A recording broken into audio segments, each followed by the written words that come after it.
Pada pertemuan ini kita akan membahas mengenai sequence diagram.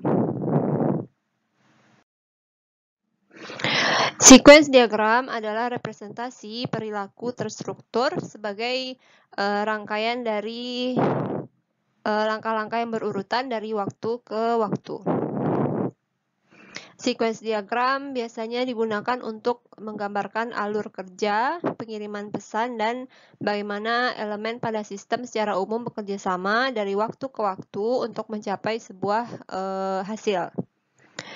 Sequence diagram juga menggambarkan arus informasi dan tanggung jawab di seluruh sistem, serta menjadi model penjelasan untuk skenario sebuah use case.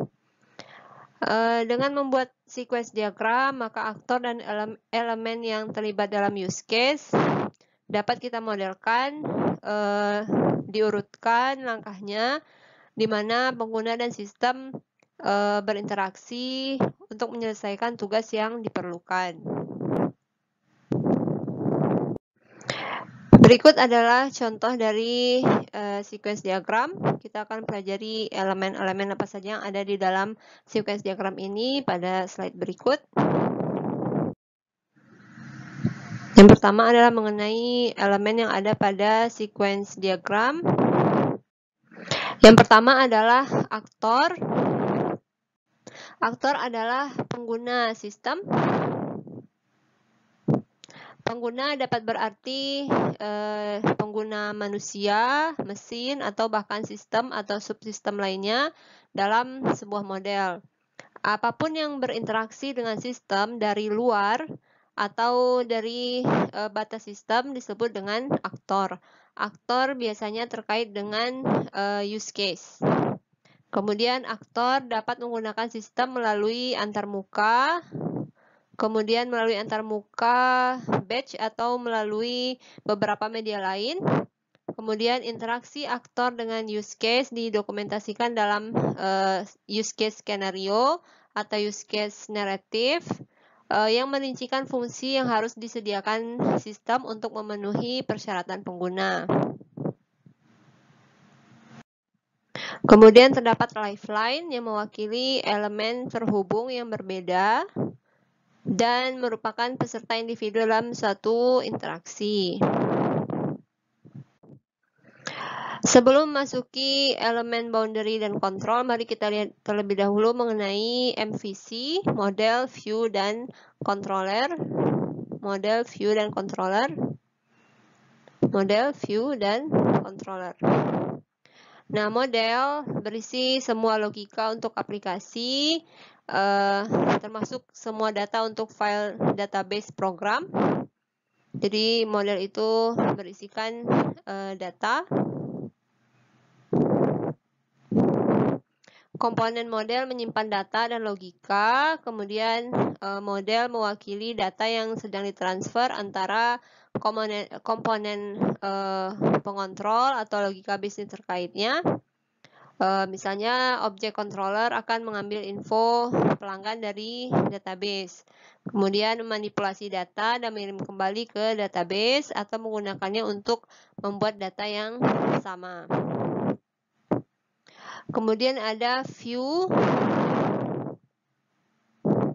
View berisi semua yang bisa dilihat oleh pengguna, termasuk teks, tombol, dan apapun yang ada di layar. Kemudian view dibuat oleh data yang dikumpulkan dari data model.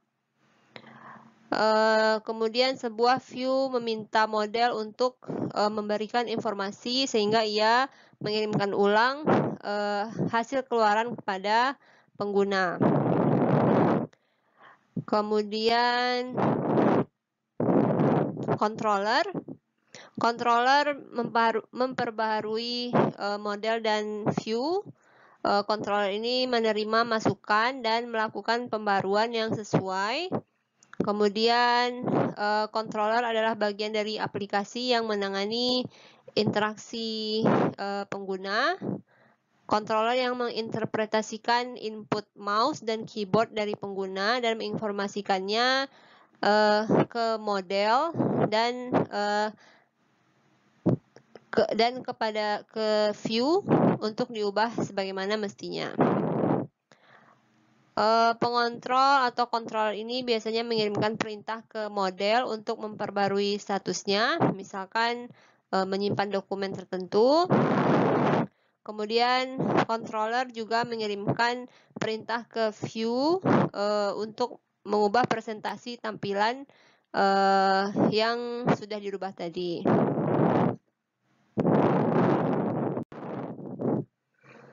Boundary adalah objek yang memodelkan beberapa batasan sistem, biasanya layar antarmuka pengguna.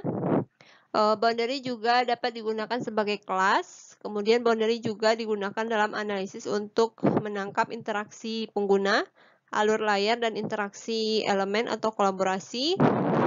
Kemudian boundary digunakan dalam fase konseptual untuk menangkap pengguna yang berinteraksi dengan sistem pada level layar. Kemudian pada pola MVC pada slide sebelumnya, boundary ini termasuk ke dalam view. Kemudian control adalah objek yang memodelkan entitas atau manajer pengendali. Pada pola MVC, control ini adalah termasuk ke dalam controller. Kemudian entity adalah objek yang memodelkan mekanisme penyimpanan atau persistensi yang menangkap informasi atau pengetahuan dalam sebuah sistem. Nah, pada MVC, entity ini termasuk ke dalam model. Kemudian yang selanjutnya adalah combine fragment. Combine fragment mencerminkan satu atau bagian aspek interaksi, disebut juga dengan operan dari interaksi, yang dikendalikan oleh operator interaksi dengan kondisi boolean yang sesuai, yang dikenal dengan batasan interaksi. Kemudian combine fragment ini ditampilkan sebagai jendela atau persegi panjang seperti ini, dibagi menjadi garis horizontal pada setiap operannya. Sequence diagram berikut ini menggambarkan penggunaan combine fragment dalam memodelkan proses pembelian yang sederhana. Fragmen yang pertama yaitu ada loop atau pengulangan yang merepresentasikan iterasi melalui sejumlah item yang tidak diketahui, yaitu while items remain. Kemudian berulah kasir request untuk payment. Ketika proses ini selesai, maka akan dilanjutkan dengan request payment. Kemudian fragmen alternatif, setelah adanya request payment ini ada alternatif, yaitu alternatif untuk pembayaran yang mewakili opsi cash atau kredit. Nah, setelah fragmen ini selesai, maka kasir akan memberikan tanda terima kepada pelanggan. Jika pembayaran yang dilakukan adalah cash, maka proses ini yang akan terjadi. Jika pembayaran dengan credit card, maka proses inilah yang akan terjadi. Kemudian barulah dilanjutkan dengan gift receipt. Kemudian terdapat endpoint yang digunakan dalam sequence diagram ini untuk mencerminkan pesan yang lost, hilang, atau ditemukan. Activation bars adalah kotak yang ditempatkan di garis lifeline yang digunakan untuk menunjukkan bahwa suatu objek sedang aktif dipakai selama interaksi antara dua objek. Panjang persegi panjang ini menunjukkan durasi dari objek tersebut sedang aktif digunakan. Dalam sequence diagram, interaksi antara dua objek terjadi ketika satu objek ini misalnya, mengirimkan pesan ke objek yang lainnya, ada pesan ke objek yang ini.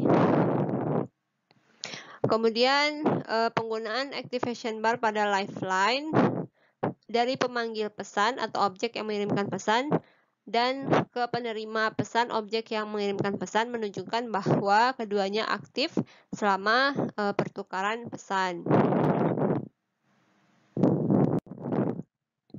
Selanjutnya adalah akan membahas elemen dari konektor yang ada pada sequence diagram. Message arrows.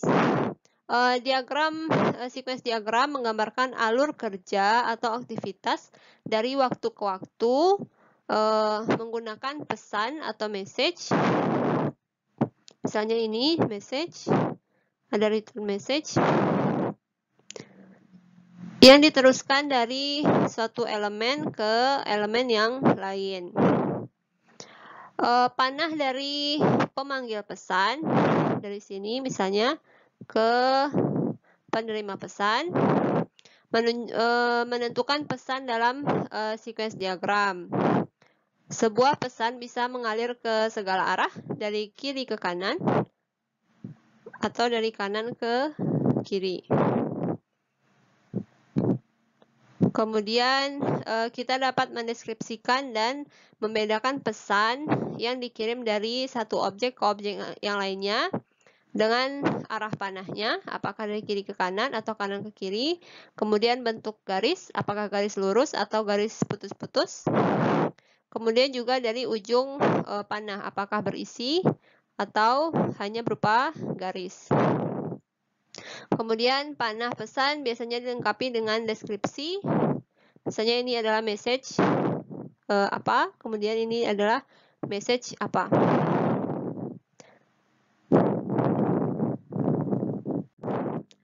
Kemudian terdapat synchronous dan asynchronous message. Pesan sinkron digunakan ketika pengirim menunggu si penerima untuk memproses pesan, kemudian kembali sebelum melanjutkan dengan pesan yang lain. Jadi misalnya ini objek 1 dan objek 2 melakukan synchronous message, maka objek 1 akan menunggu reply dari objek 2.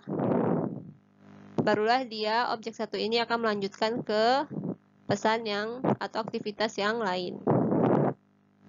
Panah yang digunakan untuk menunjukkan jenis pesan sinkronus ini adalah pesan yang solid seperti pada gambar, garis lurus, kemudian ujungnya berisi. Kemudian pesan asinkronus digunakan saat pemanggil atau yang mengirimkan pesan objek 1 mengirimkan pesan ke objek 3. Namun objek 1 ini tidak menunggu balasan dari objek 3. Nah, panah yang digunakan untuk menampilkan jenis pesan ini adalah garis lurus dengan ujung panah adalah yang tidak berisi. Kemudian return message. Pesan balasan atau return message ini digunakan untuk menunjukkan bahwa penerima pesan telah selesai memproses pesan. Misalnya di sini objek 1 mengirimkan pesan ke objek 2 berupa sinkronus. Kemudian diproses oleh objek 2. Kemudian objek 2 selesai memproses pesan dan mengembalikan kendali ke pemanggil pesan atau ke objek 1. Nah, return message ini terjadi karena activation bar yang dipicu oleh pesan sinkron. Kemudian bentuk panahnya adalah garis putus-putus dengan ujung panahnya tanpa atau tidak berisi. Objek tidak selalu hidup selama seluruh durasi urutan kejadian. Objek atau peserta dapat dibuat sesuai dengan pesan yang dikirimkan. Misalnya pada contoh ini, objek 3 tidak hidup dari awal. seperti objek 2 ataupun objek 1. Melainkan objek 3 ini hadir ketika objek 1 melakukan create, pesan create, sehingga terciptalah objek 3. Kemudian sebaliknya, peserta bila tidak lagi dibutuhkan juga dapat dihapus dari sequence diagram ini, dilakukan dengan menambahkan tanda X di akhir hidup objek tersebut. Misalnya objek 2 dihapus oleh objek 1. Objek 1 memberikan pesan destroy kepada objek 2 sehingga objek 2 tidak lagi dibutuhkan, sehingga dibuatlah tanda silang seperti ini. Begitu juga dengan objek 3. Kemudian komen. Diagram UML biasanya mengizinkan anotasi komentar di semua jenis diagram UML. Kemudian objek komentar berbentuk persegi panjang dengan sudut melipat seperti ini. Kemudian komentar biasanya ditautkan ke objek yang terkait dengan garis putus-putus.